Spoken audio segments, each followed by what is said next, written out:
Recording. All right. Shama, you want to take screen? Am I good to go?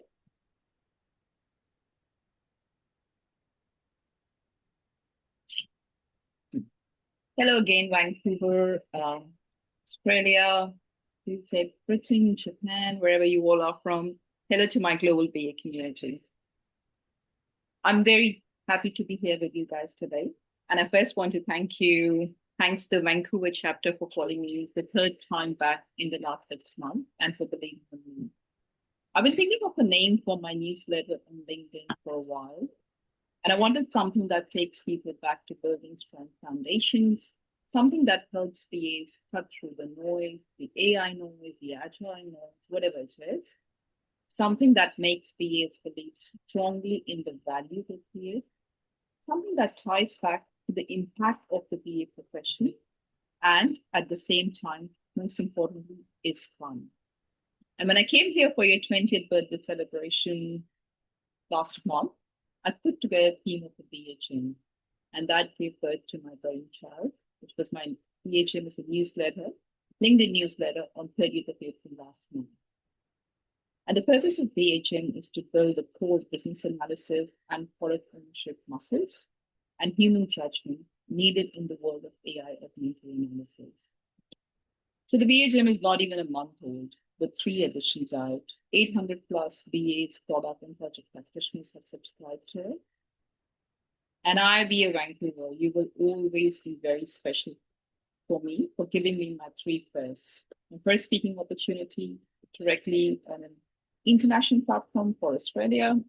My second challenge to make practitioners do business analysis and flex their why muscles while having fun in a restaurant. And that was not easy. And the third being the catalyst for launching my BHM. So a heartfelt thank you. So today, I want to give you guys time back in your diaries. You're still proceeding with this session, by the way. So not in this session, but going forward, every week of your corporate life. I want to start by asking you to do something. Think of the last meeting you attended, not organized, attended. Close your eyes if you're comfortable. I promise I will not ask you to meditate. Just a pause and reflect. Picture the room or screen where you were. Who was there? What was being discussed? And then ask yourself honestly, was that meeting worth your time? And I'll give you guys a minute to do that.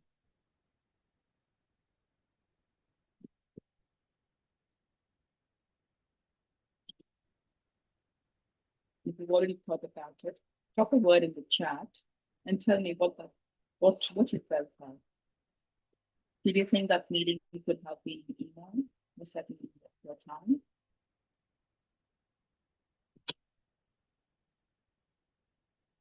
Come on, guys, make it interactive. I don't know what time zones you are in, but let's make it fun.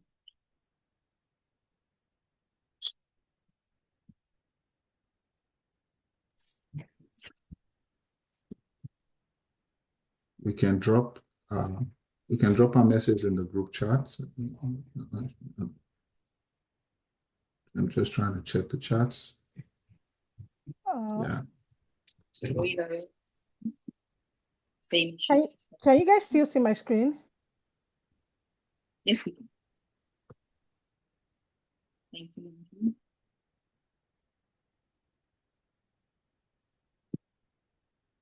Should have that's it. Anybody else? Or you can just come up with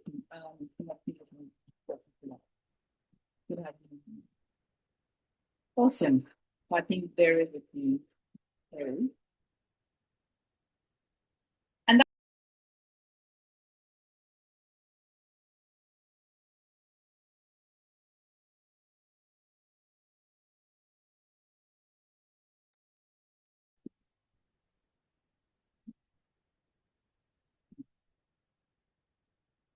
I agree. That's beautiful.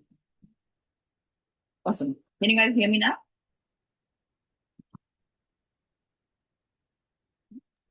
Yes, I can hear you, Kiran. Sorry sorry, I don't know how I went on mute. Okay. But and I just want to call out that's not a reflection on the people who are this meeting. It's because nobody ever thought this how to run a great thing. You were simply thrown into rooms and expected. I'm sure you would have also come across scenarios where you told someone for something, but like, hey, let's book a meeting, let's get them. Right? And research consistently shows that professionals spend over 20 hours a week in meetings, and studies from Microsoft, Harvard, and Princeton all come to the same conclusion. The majority are considered unproductive. And that's not just time lost, that's trust lost, energy lost, momentum lost. And every single one of those unproductive or unsuccessful meetings was preventable. So today, I'm going to give you the tools to prevent them. And again, it's not something that I'm reinventing, but it's more of like we get so sucked into the rhythm of things that we don't get a time to pause and reflect. And how can we make it work? But before I do that, does anybody want to share their reflection?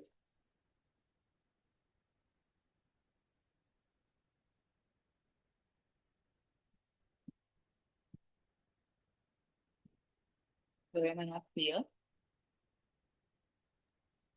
You guys You hear me? can feel free to unmute yourself.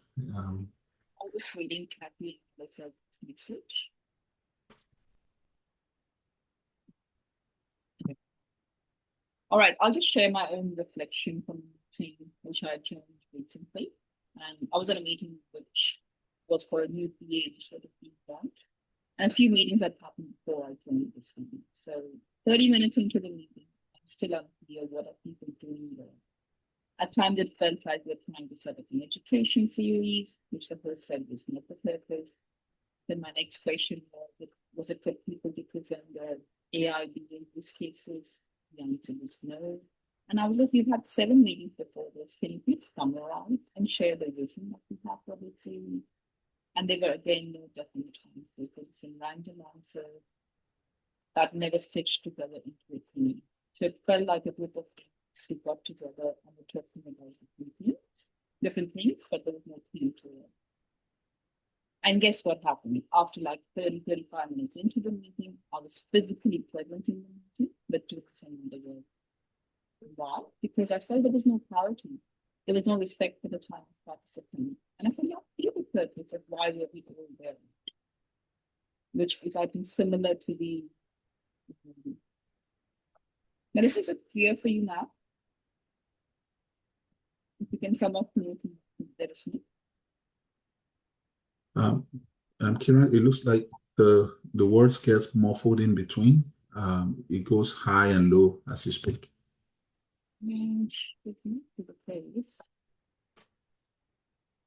Is it better now? Yeah, much better now. Yeah, we closer to the screen. Sorry about that. Okay. So let's take a step back and we'll start from before you send that email. Can you go to the next screen, please?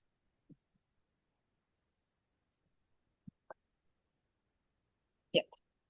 Okay. The most powerful meeting skill that I've built over 20 years isn't how to run a great meeting.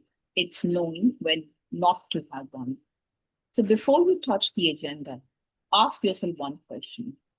What decision, output, or change will exist after this meeting that doesn't exist before it? What does success mean for this meeting? If you can answer that in one sentence, you're ready to go. If you can't, you have a topic, not an outcome. And topics don't need meetings, outcomes do. So look at the slide.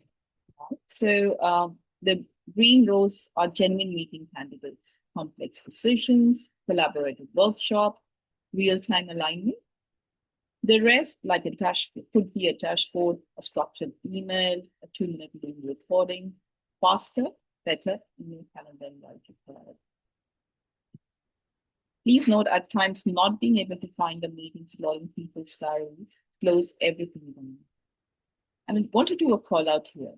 This slide is 2-dimensional, but there could be a 3rd dimension. So imagine if you're new in a company or project. You want to build that rapport with your stakeholders. You might want to do one of the non-green candidates in a 15-minute in-person meeting or a coffee catch-up. Or maybe the governance layer in your organization mandates you to get together in a meeting room to review the status updates across the different parts. The context is your third dimension. Most of the time, because we do not know the outcome that we want, our meetings become thinking grounds. And I'm not saying that they should not be, but the discussion must tie to the outcome you want to achieve. And steering the room towards that outcome is your power of facilitation and influencing. It does not start in the meeting room. It starts before that. So the outcome of your meeting should not be to have another meeting to discuss the same thing. So protecting your stakeholders' time is stakeholder management. So I want to give you a challenge to do offline. Audit your calendar this week using this one filter. It's a small habit with an outsized impact. And trust me, it looks easy, but when I asked someone to come up with the outcome before going to the agenda, it took them a while to figure out. Can you go to the next slide, please? So everything I'm sharing today sits inside three fences. Before you send out that invite, before anybody joins, during what happens in the room, and after what you do once it ends. The 9 moves in total, 1 outcome, clarity. And most people focus entirely on the during. But the great VAs, the one stakeholder asked for by name, have mastered all 3 phases. And before is where most meetings are won or lost, and after is where most VAs leave value on the table. Can you go to the next slide, please? I'll discuss all of these.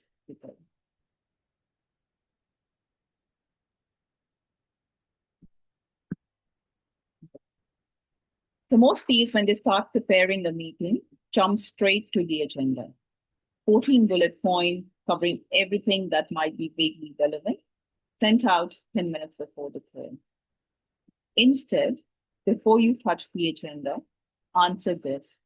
What decision or output will exist after this meeting that doesn't exist before it? And that answer is your outcome. So what does the success of this meeting mean? Everything else, the agenda, the attendees, the pre-work is in service of it, service of your agenda. The real outcomes include like a prioritized requirements list, agreement on as is versus to be, clarified acceptance criteria, a signed off scope boundary, user stories ready for the sprint. And here's a tiny habit that changes the energy before anyone joins. Season your subject line. Add a label like decision required or review and approve. That tells every attendee exactly what they are walking into before they've opened their calendar. And if you cannot write the outcome in one sentence, the meeting is not ready. And trust me, it forces you to think hard. Agenda is step 2. Outcome or your purpose is your non-negotiable starting point. Now I'll ask you a quick question. Who here has sent a meeting invite with no agenda or clear outcome stated? And did you achieve the outcome for which you set up that meeting?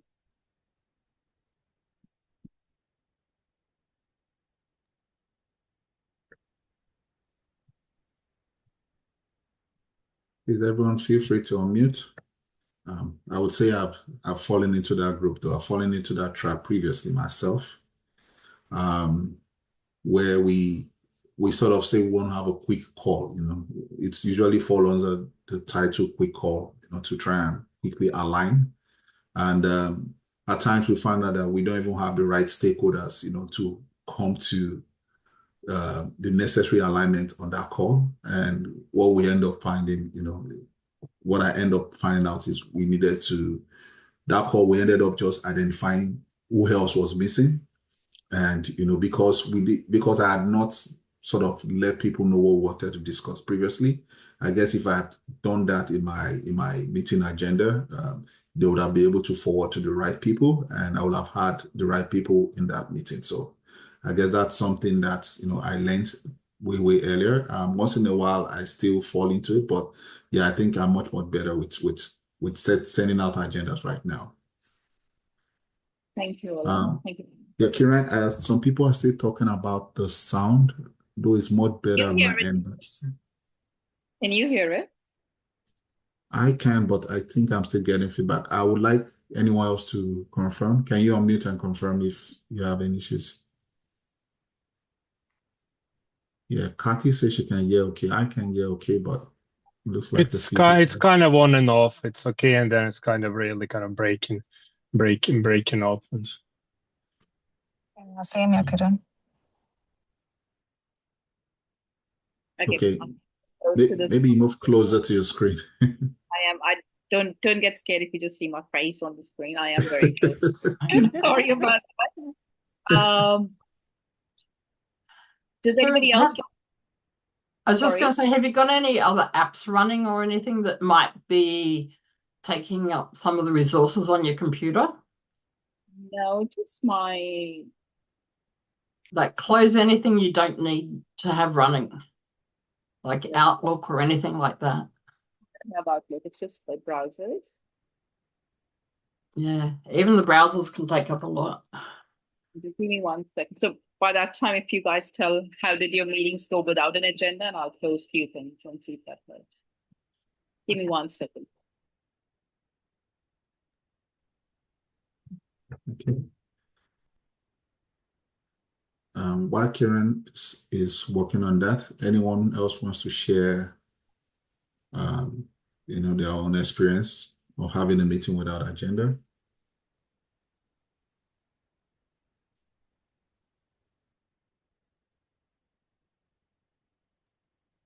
I can just add that I used to have a manager who would not attend a meeting without an agenda, and it had to be kept to as well. And I have to say, it was probably the best organized meetings I ever went to. He just wouldn't turn up if there was no agenda. So it was a good life skill, I think, for a lot of people in the team. Thank you for sharing. Is that any better?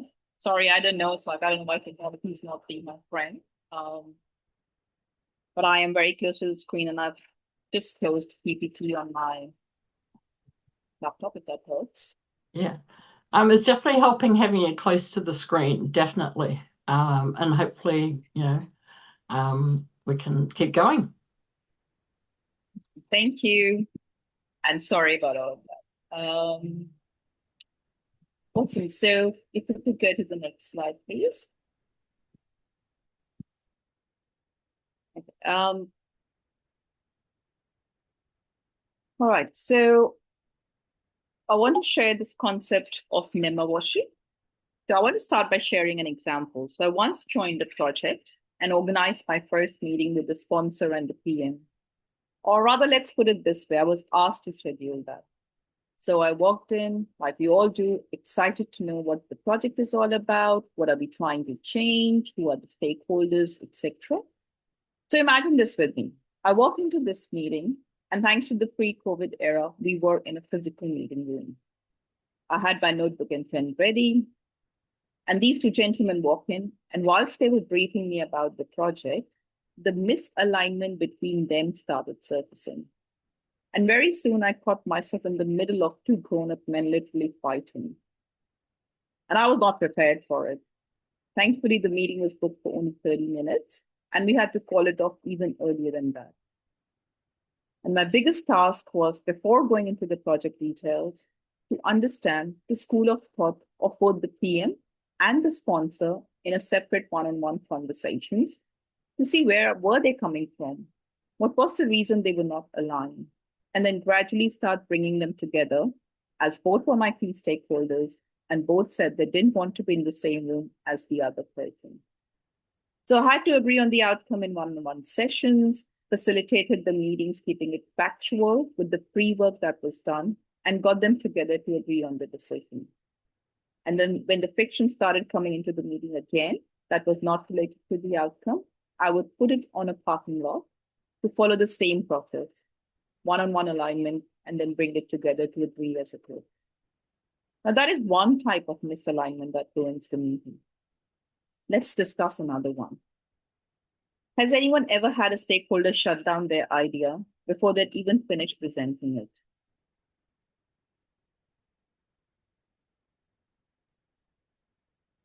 Anybody?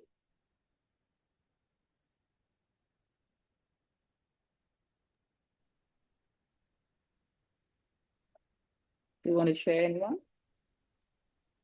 Yeah, always happens, Kiran. Always happens. That makes sense. Anybody else want to share? Or are all your stakeholders so good and so nice to you?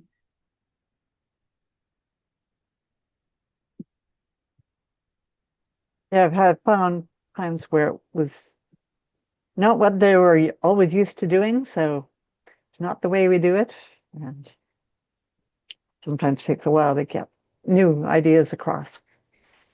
I always walk out thinking, no matter how good my analysis is, it's always an uphill battle.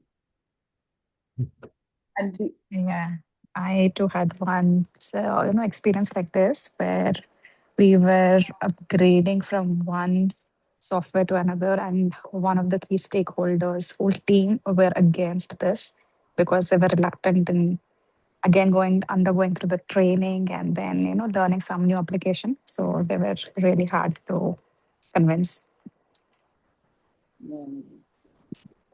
can relate to that as well. Thank you for sharing. So the answer isn't more data or better slides. It's a Japanese concept called nemaboshi, which means preparing the ground quietly before planting the tree. So before your formal meeting, try and have informal one-on-one conversations with key stakeholders. Not to present your solution, but to ask questions, to listen, to make them feel part of the thinking rather than recipients of a decision. And here's the magic. By the time you walk into that room, your idea is no longer yours, it's ours, because they have been part of the thinking journey. The decision is practically already made because everyone has been consulted and feels included. So you've turned potential blockers into co-owners of the outcome. So let's convert this into a 5-step playbook.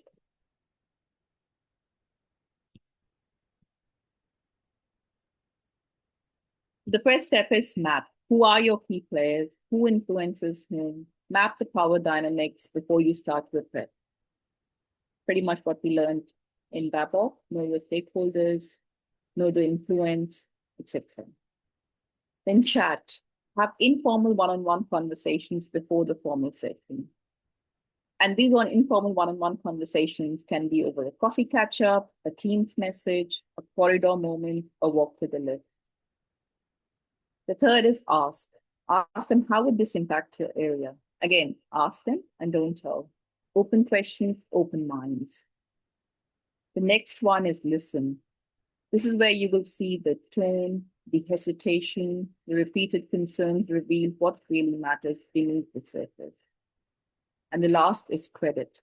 Acknowledge their input publicly in the meeting. For example, John shared the as-is socks that helped me understand this a bit more. So that sort of like creates a psychological ownership. Now, my question to you guys is, who here has used something like nemaboshi, even without the name, and seen it turn a difficult stakeholder into an ally?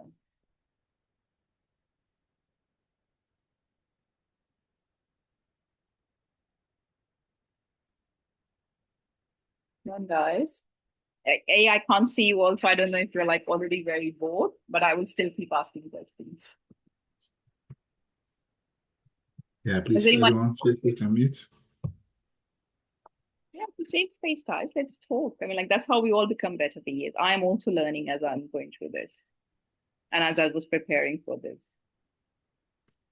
Does anybody want to share their experience with having offline alignment with the stakeholders?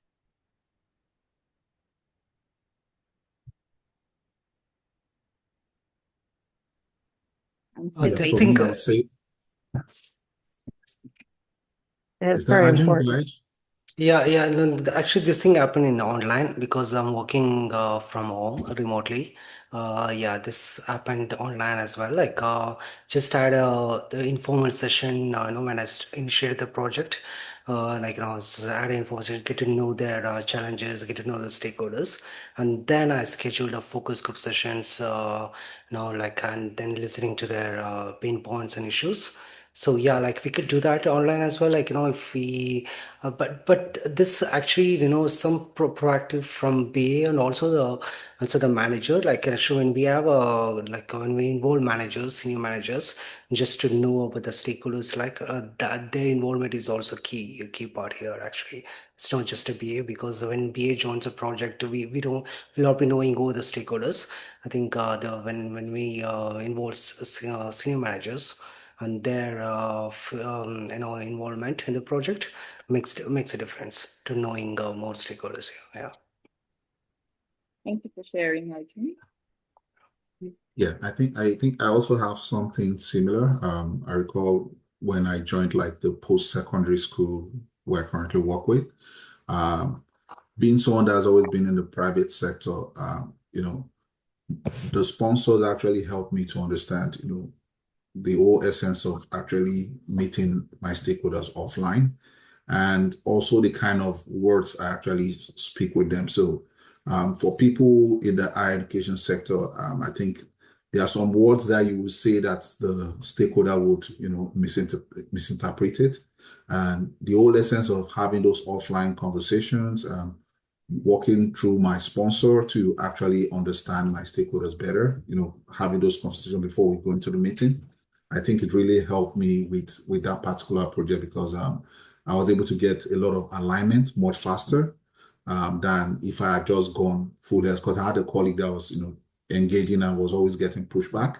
But I think this approach really helped me, with getting more alignment much faster from this set of stakeholders. So. Thank you for sharing. Well, I had like a similar one where I was told that I was asked to work with someone who was deemed as like the toughest stakeholder on the project. The moment you walked in, they would say, "You guys are crap. You don't know what you're working on. You're delivering crappy solutions." And then I went to her and asked, like, why does she feel this way? And obviously, there was a baggage of history that she was carrying. She worked in the reporting and reporting to the regulators. So she was like, you send like rubbish data, garbage in. And at the end of the day, it's like, I have to sit and clean that up because I can't go and tell regulators that our upstream systems are capturing, garbage data. So it was more like she had to go and do all that cleaning. It was more of like how do we work. So just building that rapport with her, speaking to her offline, hearing her concerns and how we can, and seeing some examples of like the kind of issues she was facing. And she was writing what she was asking. So that alignment offline helped me sort of like bring those requirements in scope, bring her earlier in the loop. Like, I don't know about you, but most of the reporting projects actually keep reports towards the end. And then you start doing reports, you're like, you don't even have the data points we need to report on. And that becomes a change request for the project. So it really helps in being able to have that offline alignment. It helps us navigate all these stakeholders are tough, try and see why they are tough. And I will cover that again in future slides. Awesome. So approach it. So start your next workshop not with slides, but try doing them a worksheet. Brief your key stakeholders informally first, and your workshop will be smooth, hopefully will be smooth. So now when you know what you're aiming for and who's on board, give it a thought on how your stakeholders think. If you go to the next, go to the slide before this, please. No, before. Yeah, before. Okay, so we've all heard that it's not what you said, it's how you said it. And as BAs, we experience this constantly. Same document, one stakeholder loves it, another says it's too detailed, a third says not detailed enough, and a fourth doesn't read it at all. And the reason isn't the document, it's the thinking styles of the people reading it. So the HPDI model gives us a way to understand and adapt to those differences. HPDI stands for Human Brain Dominance Instrument. You guys can have a look at it online. It's a cognitive style model designed to measure and describe an individual's preferred thinking styles. So it's often called as whole brain thinking and divides the brain into 4 metaphorical quadrants. Now, before you think it's getting way too technical, let's make it super simple. So the 4 thinking styles are, the first one is the blue color of the brain. These are the people who love data, who love facts, who love logic, who love measurable outcomes. People like your finance leads, your architects. You walk in without a business case and you lose them in 5 minutes. Serve them data. For example, the data shows a 23% reduction in processing time. They will be interested. Then the second color of the brain is green. These are your process-oriented people, like your compliance people, your project managers. They need structure, timelines, and step-by-step clarity. Meticulous documentation builds instant trust. Serve them a plan. For example, here's the workflow and milestones for delivery, and they are with you. The third color of the brain is red. These are people-oriented, right? Your HR, your CX leads, your team managers. They care about feelings, relationships, and human impact.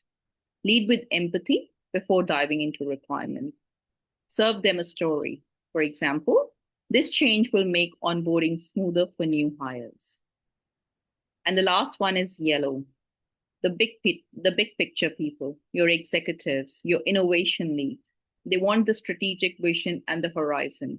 So paint the big picture first. Don't bury them in detail early. Serve them the view. For example, here's how this feature moves us closer to 3 years old. So let's see, like if we are proposing a new CRM upgrade, let's see how we tailor our pitch to the 4 colors of the brain. So for the blue people, we will say, this upgrade will improve data accuracy by 18% and reduce errors by 35%. You've got the blue people coming with you. For the green people, we'll say, here's the rollout plan with milestones, dependencies, and risk mitigations. They are listening. The red people will be, it'll make sales reps' daily workflows much simpler and less stressful. They're happy. You thought about empathy. You thought about the customer, the human impact. And for the yellow ones, this positions us for the next phase of digital transformation. Same message, 4 styles, 4 different minds, 4 wins. Now, I want to know in this clip how many, just drop it in the chat, right? What is the color of your brain? Which one do you relate with the most? Blue, green, red, or yellow? Just drop it in the chat what color you resonate with. Awesome. Others? I'm a red and yellow too. Yeah. Only got 3. I've got more people on the chat. I'm still waiting. Blue, green. Yeah.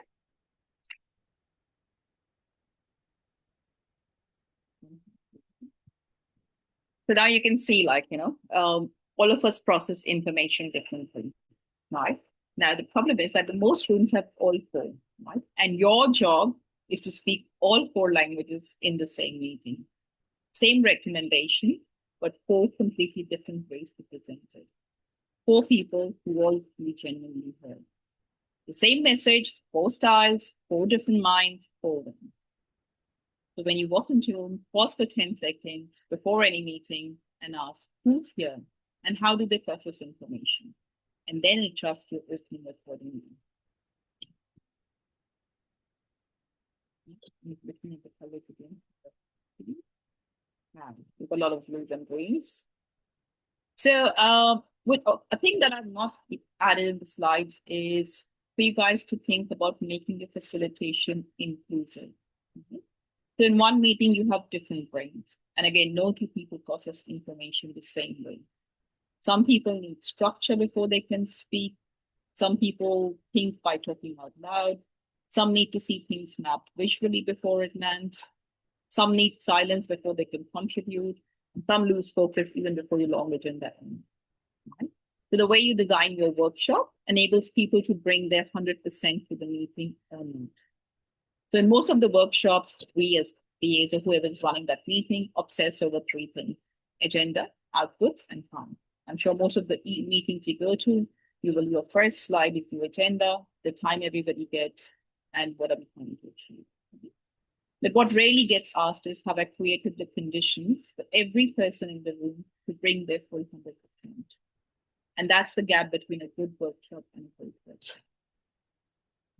Apply your 5 whys to people, not just processes. So we are trained to go beyond surface level requirements. The same discipline applies to human beings. The next time if you feel in a meeting a stakeholder is not contributing, they are being difficult, or you feel friction, if you feel that this person being resistant, or they're not being heard in the way that works for them? Are they disengaged, or are they overwhelmed by the format? Are they being challenging, or are they trying to make sense of ambiguity in space that has not made room for them? There are no difficult stakeholders. There are unmet needs, unobserved behaviors, and unheard voices. And inclusive facilitation does not mean you go and over-engineer your session. Know your stakeholders and make those small deliberate changes that changes everything for them. So for example, if you've got visual thinkers, just put some white, like sticky notes in there, or put some markers in the whiteboard so that they can go and draw it, or you can draw it. There could be people who need that clearly structured agenda. So put that thought into it and do that pre-work before your meeting. There could be some people who like to think when they're walking around. So maybe put in like a break if you're running a learning workshop. So none of this is complicated, but it helps people bring their 100% into the meeting. And inclusive facilitation starts before the room. So when you have your one-on-ones, informal catch-ups, see how people talk, see how people process information. How do they think? How do they speak easily? So notice that body language, where their energy shifts, what drops it, what makes them happy, etc. Right? That's the difference between facilitating a group and facilitating people. And when people feel genuinely included, something shifts. Conversations become richer, insights go deeper, decisions become stronger. And before you think I've gone into a psychology chat, I'm just trying to make conversations more human, because I'm trying to just remind you that even if you're in a meeting, we're just dealing with humans at the end. So it's like just making up our communications more human and making space for our people to bring their full self 100% to the meetings. Any questions so far? Very fine. So now your prep is done. Okay? So we are in the room. So let's talk about what happens now. This is one thing that is so simple, and you'll wonder why you haven't been doing it forever. This is so powerful. Make your purpose visible. If you're in a digital meeting, I'm going to put it somewhere, a sticky note. If you're in an in-person meeting, write it on the whiteboard. Start every meeting with one sentence on screen. Before any introduction, before any small talk, before any agenda, put this up. Today, we are here to agree on the final login experience flow. So notice the verb. I did not say discuss. I did not say explore, not consider. I said agree. And that verb sets temperature for everyone in the room before a single word is spoken. It removes ambiguity about why you're all there. It stops people reopening decisions that were already made. It gives you something to point back to the moment the conversation drifts. And if you genuinely cannot write that sentence before the meeting starts, the meeting is not ready. Do more prep or reschedule it. I'm sure you would have come across sessions where the agenda is for something else. You want to get some other outcome, and people will talk about 100 other things. They will derail your meeting. And that is why this is super important. Have your purpose visible. And when people start talking about random things, put them on the parking lot. And just bring it back to where you were. The next slide, please. Kiran? Sorry. Yeah, I wanted to ask, so apart from like putting this one sentence, would it also be okay to like put, like just state it clearly also like in from the way you have done it also, that we won't be talking about X, Y, Z, so that they also understand that, okay, this kind of issues would not be discussed at this call, that probably we can identify for the parking lot. Or does it make sense to also put that, as like the header for the discussion at that meeting, or pretty much just focus on what we want to achieve? No, so the way I do it, Ola, is that because if I know that there are people who come up with their own agendas to the meeting, I will have like the purpose visible and the parking lot visible. So I know that if I know the kind of things they would talk about are not related to this discussion, I will put it on the parking lot even before the meeting starts. Yeah. So it is visible to them that. So when the thing of parking lot is like, it's giving people the assurance that you are being heard, but that's not for today. We will come back to it. But if you don't have that visible parking lot, people will be like, he's not even listening to me. He's not being a good BA. He's like, I have no say. And then they become sort of like not interested in your meeting. So it's more of like when you give people that visible parking lot, at times it's like when you're with kids and you tell them, yeah, we'll go in the evening, right? So you redirect that energy to something definite. That's somehow similar with that parking lot example. It's visible, it's on the screen. You can write down there that we're not talking about feature 2. And then if somebody starts talking about feature 2, and you can say, hey, hang on, we'll have another session for feature 2, but today it's like we are here to agree on whatever you are doing for your feature. Yeah, makes sense. Thank you. Next slide, please. Okay, so now every meeting runs in one of the 3 modes. So you have to know which one you are in, and you have to name it, or watch people talk at complete cross purposes. So your mode 1 is divergent, where you're saying we're exploring, widening, understand options. There are no wrong answers yet, right? Use this mode for your discovery workshops, your early requirements, problem framing. Don't force decision. Slow down and widen, right? You need to know what are the different options. And that's where you might have seen a lot of people bring mind maps, where they will say something and say, tell us what comes to your mind, right? So that's like a divergent workshop. A convergent is where you've gone wide. Now you need to shortlist, evaluate, and compare. So you have the options. Now it's time to narrow them down. So like your prioritization session, option analysis, scoring. So reduce and concentrate is the purpose of convergent sessions. So you've gone from divergent to convergent. And your third is decision, to choose and commit to one path forward. High energy, quick execution. Document the call and move. So don't second guess once you're in this mode. So say it out loud at the start.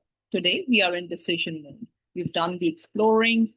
Today we choose and whatever two options. So that one sentence stops someone from adding new ideas at the wrong moment, and stops a leader from forcing a decision when the room isn't ready.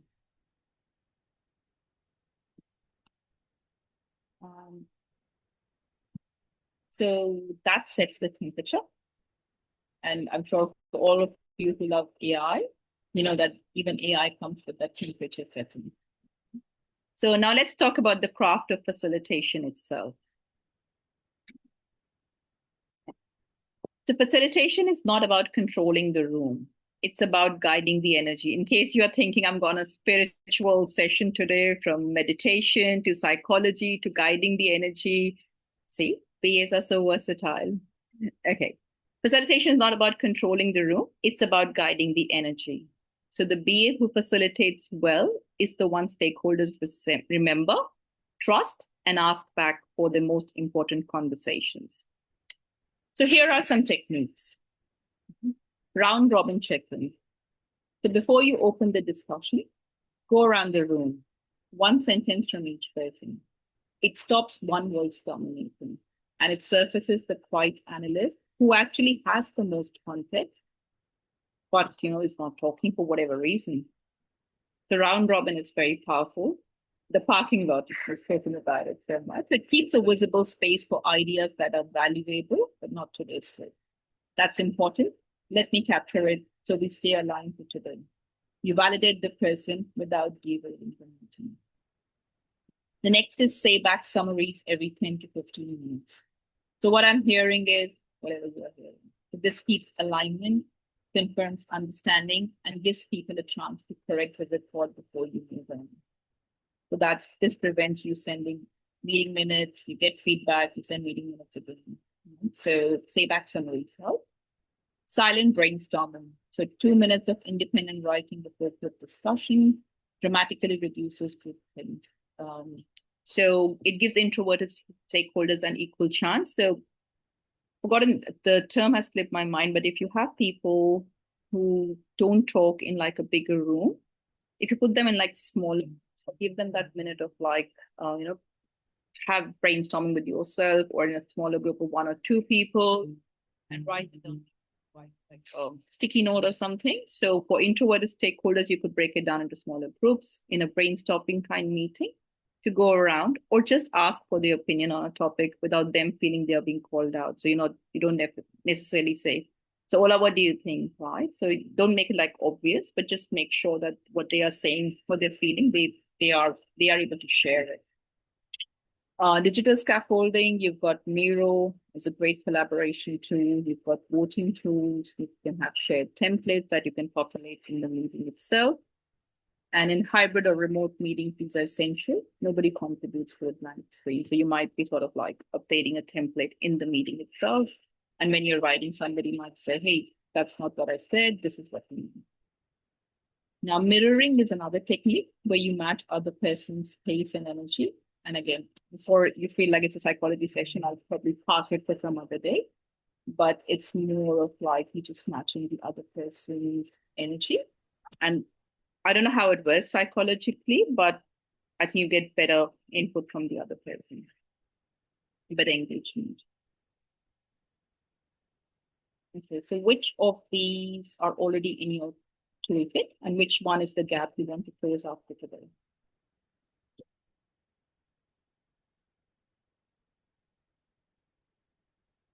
Anybody using any of these tools or in techniques? Yeah, I would say I use a mix of these techniques, depending on where we are, in that particular conversation. Kathy, were you about to say something? Yeah, using a lot of them. The only one I hadn't heard of was Loom, so thanks for Jen for adding that comment. I also recently found out about it, Kathy, so you're not the only one. I'm with you. Okay. Can you go to the next slide, please? Sure. All right, so conflict in meetings, it's not a problem. It's information. So it's basically surfacing misalignment. It tells you where the real stakes are, where the competing priorities live, where the misalignment is, and where you need to invest more facilitation energy. The BA who panics when conflict arises loses the win. And the BA who names it and channels it, that's who people want facilitating their most important conversations. So how do you facilitate that? Let's do some scripting. So imagine 2 people are disagreeing. So you can say, it sounds like A prioritizes speed and B prioritizes accuracy. Which drives the most business value for this requirement? So you've taken the people back from their own personal agendas back to what you were there in the meeting for. Like, what's the value? Okay. And someone keeps going off topic. Ola, I think you've got probably a few of those. So you just say, yeah, that's genuinely important. I'm adding it to the parking lot to protect today's food.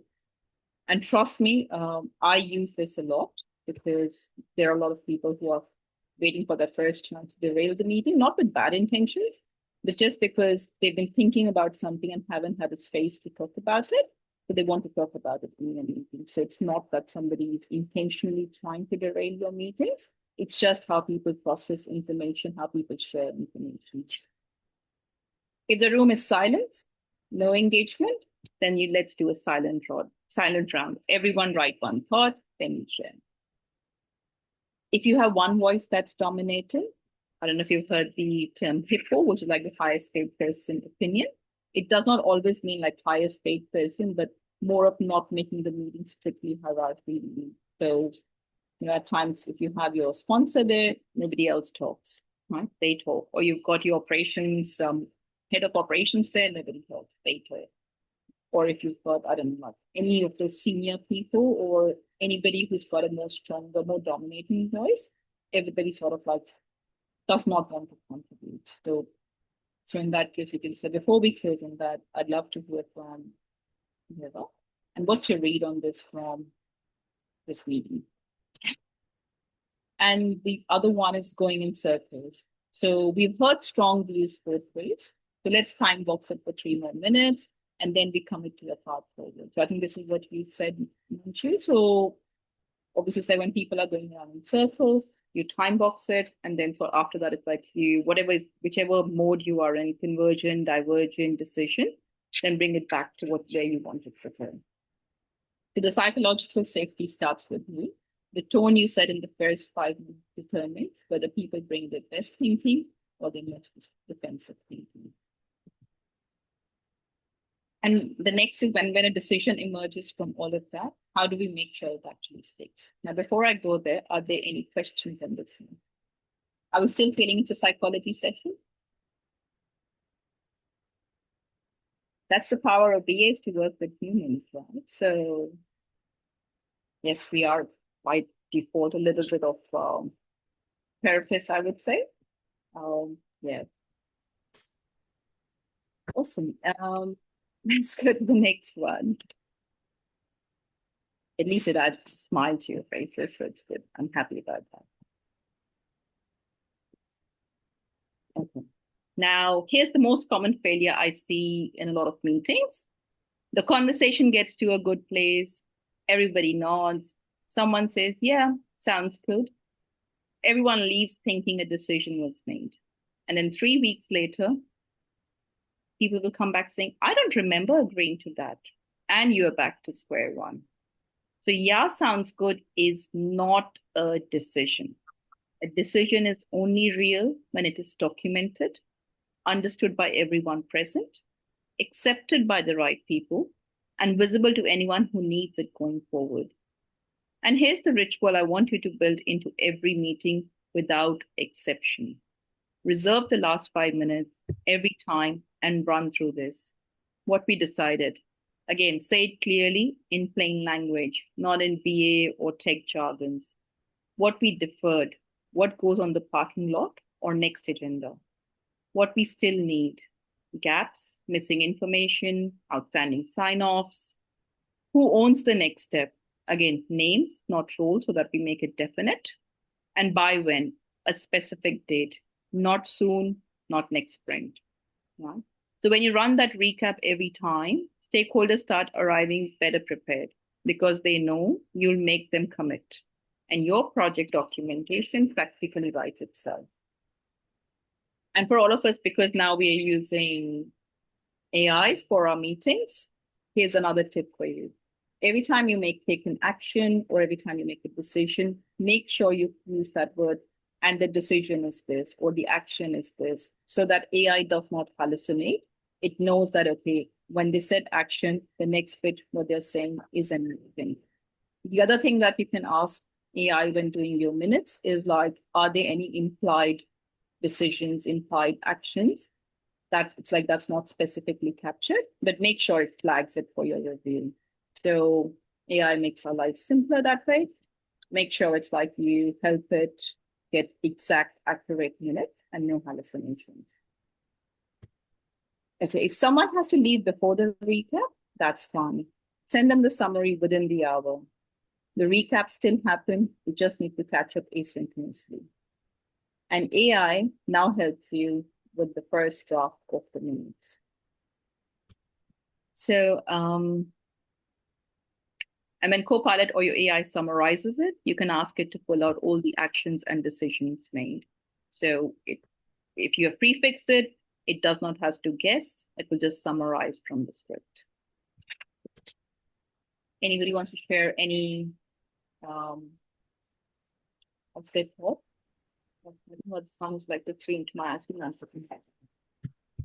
So much By mentioning just one thing, Kiran, I mean, apart from just mentioning this at the end of the meeting, how does the minutes of meeting translate? How different is that to this? I mean, aren't we reiterating again in the minutes the same thing?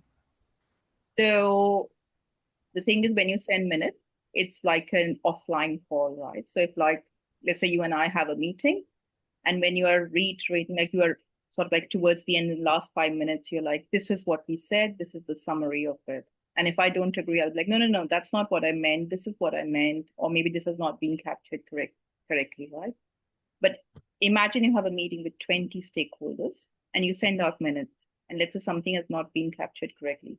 So you get a reply from the other person saying, this is not what I meant. This is what I meant, right? And then that And you go triggers on that. the rabbit hole again, yeah. So it's like you want to make sure that you start tying threads carefully and you bring meetings to conclusions, and they're like defined meetings. If the outcome of one meeting is to have another meeting talking about the same thing, then that's not a successful meeting. Got it. So that any other questions before we go to the move 8? All right. So let's talk about what happens when you can't even get people to respond in the first place. Can you go to the next slide, please? Okay. So now you've sent out, let's say, minutes or something, or your document for review to people, and it feels like it's gone into a black box, complete silence. Okay. So has anybody been in that situation where they've sent something for review, chased it twice, and still heard absolutely nothing? Has anybody been in that situation? Yeah, Kiran. Yeah, I've been in that situation actually. Like when many stakeholders are involved, when they have to take a decisions, like it gets delayed. Yeah. Yeah, especially public sectors have expenses. Anybody else?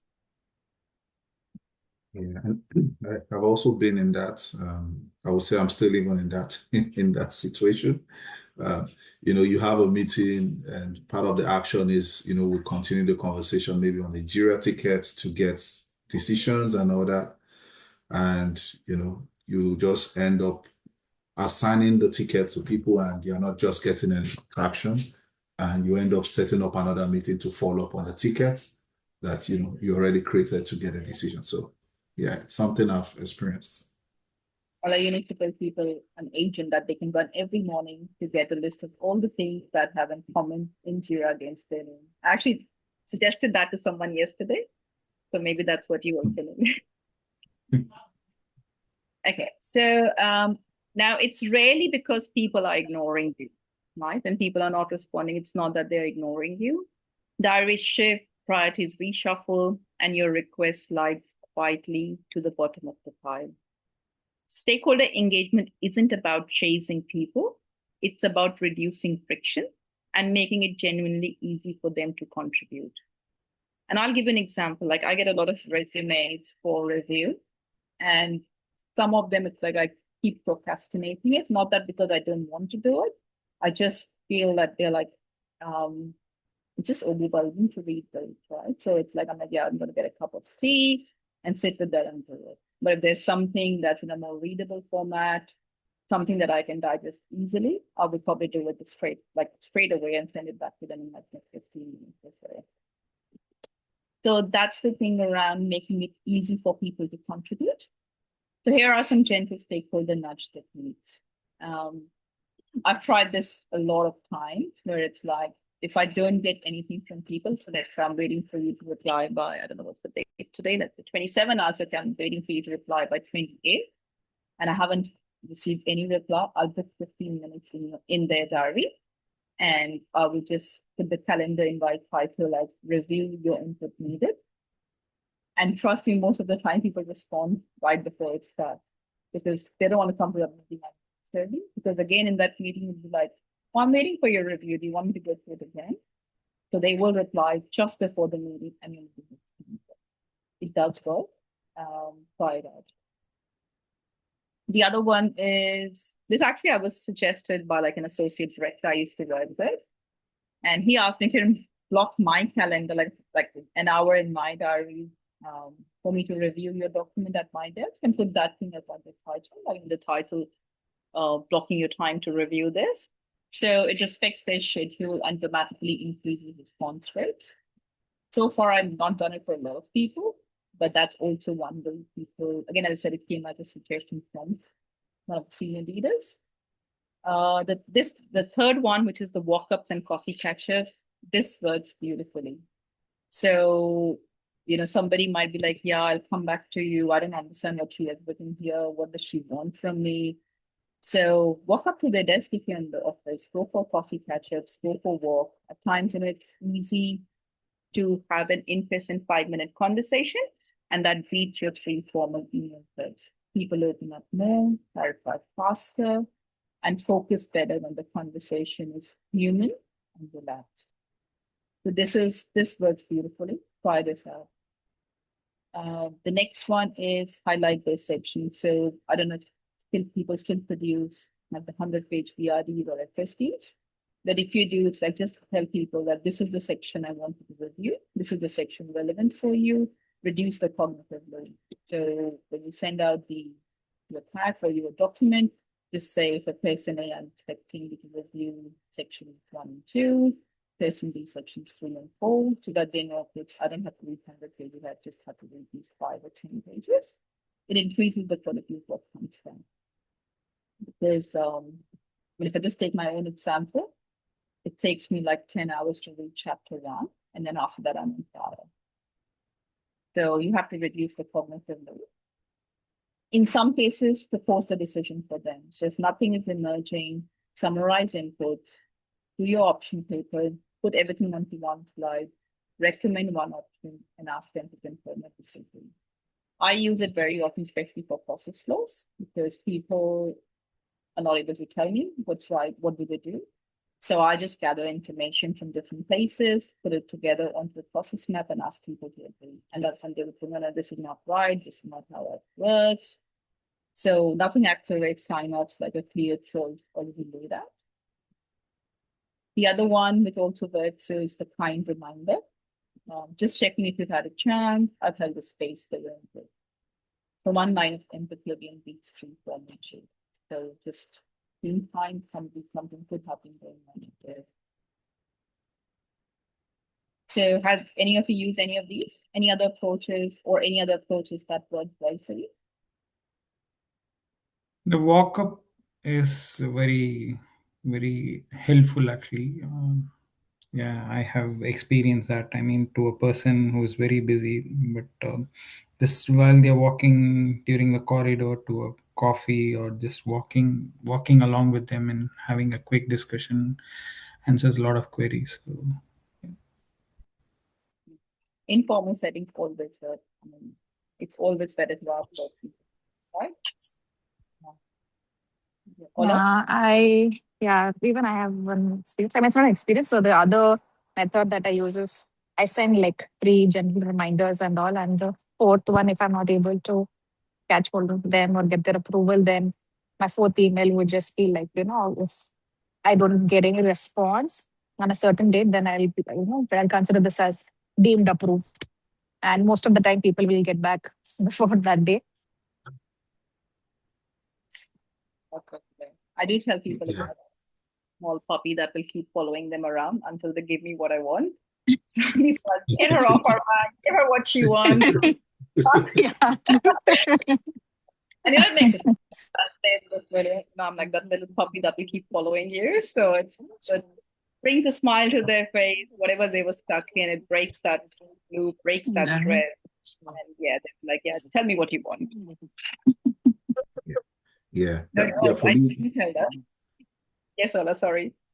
Yeah, I was gonna say propose the decision. I think it's one I have a particular stakeholder that I usually use that for. I realize most times, they actually need more help with coming to a decision.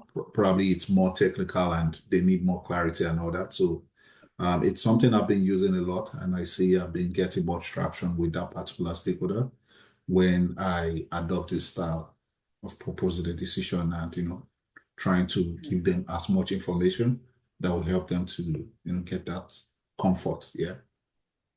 Yeah, reduce the cognitive load. Like, I actually joined a meeting recently and they had like all these technical terms flying around. I was the only one who didn't understand. And after that, it's like I went to Copilot and got a glossary made from all of that. And I published that, and so many people replied, "Oh, that's what it means." And I was like, "My God, you all were talking in the meetings, and I thought I was the only one who didn't understand, right?" So we have to reduce the cognitive load, make it easier for people. As I said, reduce the friction.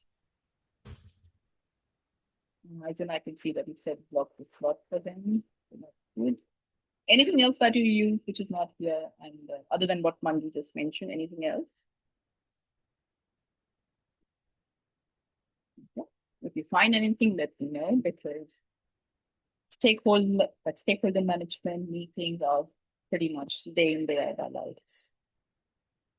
All right, so go to the next one. So we've done the prep for the meeting, the before of the meeting, and we've facilitated the meeting. Now let's go to what happens after the meeting. Okay. Now the meeting is done. So what do you do in the next 24 hours? Determine whether it actually mattered. So meeting success is not measured by how well it went in the room. It's measured by what happens before it occurs. So your meeting summary is not admin. It's a momentum tool. It makes the next step obvious to everyone. So nobody has to ask, so what are we doing now? So 5 ingredients: purpose, why did we meet? Outcome, what was agreed? Key decisions, clearly stated. Action item, owner, action, specific date. Artifacts, links to flows, whiteboards, notes, whatever it is. Yeah? Send it within 24 hours, same day if possible. And here's a golden rule. No one should read that summary and need to ask, so what is the next step? If they do, it's not done. Now, one thing that I absolutely love doing is that Kiran's conference approach. So what I do is every meeting minute that I produce goes into a single conference table, right? One place which has columns for your date, attendees, minutes, key callouts, and related links, and link it back to a RAID log if you have RAID, if your risk assumptions issued independently. So if a risk was RAID, a decision was made, assumption was captured, you can trace the exact meeting where it happened, who was there, and what followed. So when someone says 6 months later, I don't remember agreeing to that, you open Confluence and show them the minute they said yes. So what I've also now started doing is that I'm working on it at the moment is like, obviously have this Confluence, have your AI do your minutes, capture it, as I said, prefix the actions, issues, dependency, whatever you want it to capture, and link all of your Confluence minutes to RAID. So, and it's like at a point, have a column which has got all the RAID items linked to your minutes. If possible, link it. I don't know how you do it, but if possible, link it so that if somebody says, when did you make that decision? Go back to your minute, everything is in one place. Nobody has to search for their Outlook, for the meeting minutes in their Outlook, or think about, did you invite me to that meeting? Was I in that meeting? What happened in that meeting? Who was in that meeting? Everything goes into Confluence. So if you set this right, this will work beautifully for your teams. Try it out. I used it when I was actually preparing my handover for someone who was joining 4 weeks after I would have left. So I put like my entire discovery was in Confluence, all the interviews, all the information that was synthesized from those discovery sessions was in Miro with the themes. So that person had to go to this one place. So I didn't have to forward him like 500 emails. It was all in Confluence. And he didn't have to go and read all of those emails. So if he had to read about like what the business unit one said, he could just go to Confluence, search for business unit one, and it would just show like 3 meetings that were related to them. So your entire team uses it. It's not only for the use. Try it out. I'm telling you, you will thank me at a point in time. Okay. And as I start this today, even on a project that's already in cloud. The next one is, remember I said that the most powerful thing a BA can do is decline a meeting. right? Or cancel or reschedule when the decision maker is independent. The outcome isn't clear. The pre-work hasn't been done. It's a pure status update, or it can be resolved asynchronously with a Teams message or a Loom video. And the BA who cancels a meeting, that doesn't need to happen, earns more respect than the one who runs a well-structured one that didn't need to exist. I'm sure you all would probably agree to it. And on the slide, you can see some of the asynchronous ways of sharing information. And protecting your stakeholders' time is stakeholder management, which I'm sure you haven't read in any book so far, but this is the psychology side of stakeholder management. Okay, so let's put everything together into one clean list. Can you go to the next slide, please?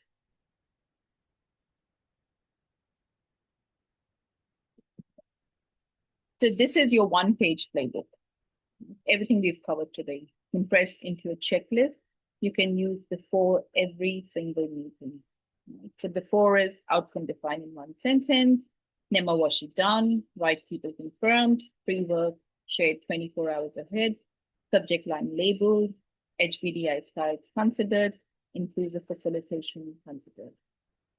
During, the purpose on the screen, the mode is declared, convergent, divergent, decision. Parking lot is ready, round robin view, payback summaries, final 5-minute recap every time. And after, it's minutes sent within 24 hours, uploaded to Confluence, linked to RAID, actions have owners and dates, and next step is crystal clear. So if you only take 3 things from today, it's your 1-sentence outcome, the 5 minutes recap, and the Confluence minutes table. Those 3 alone will change how your meetings feel within a month. Now, next is like 5 minutes.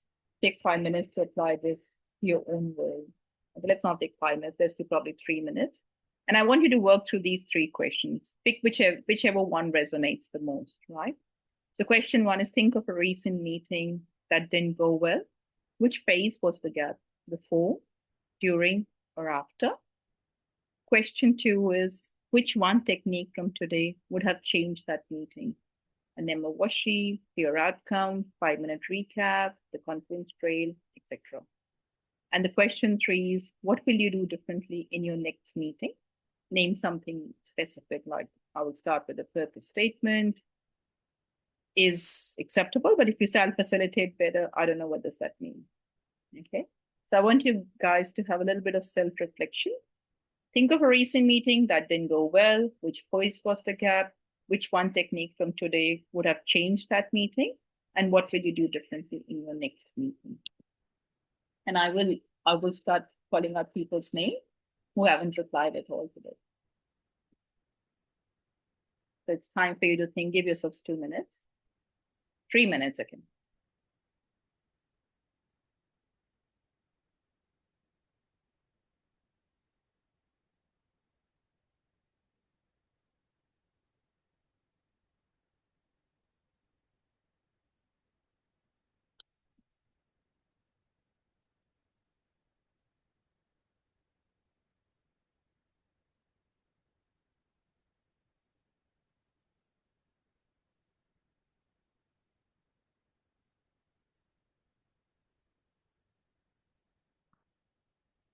If you're ready, you can just connect meeting.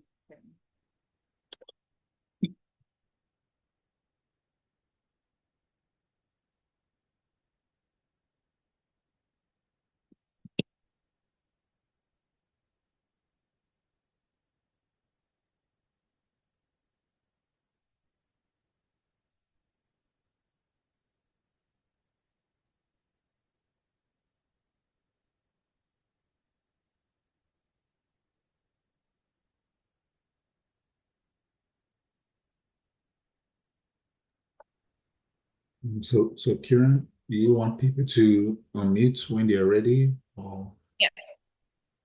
okay. Well, you say you'll be calling out people, right? I can see we have some on the chat already also. What's that? I can see people already dropping things in the chat also. Yeah. Okay, I will probably start calling out names as well. I'm just going to the far bottom. Donald, do you want to share something?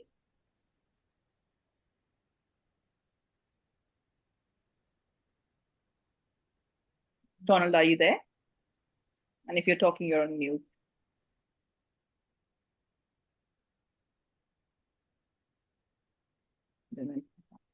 Okay, let's try. Nupur, do you want to share? Hi, yeah, I would like to share something. I had a recent meeting wherein we built a feature, and after it was built, they sort of changed their decision and we had to redo. So a lot of hours was spent on that.